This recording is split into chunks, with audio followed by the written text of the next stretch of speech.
काम की न काज की दुश्मन अनाज की छी। काम की न काज की दुश्मन अनाज की।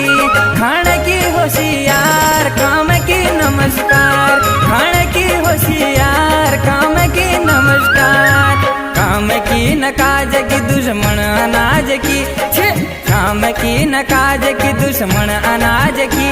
खाने की होशियार काम की नमस्कार। खाने की होशियार काम की नमस्कार।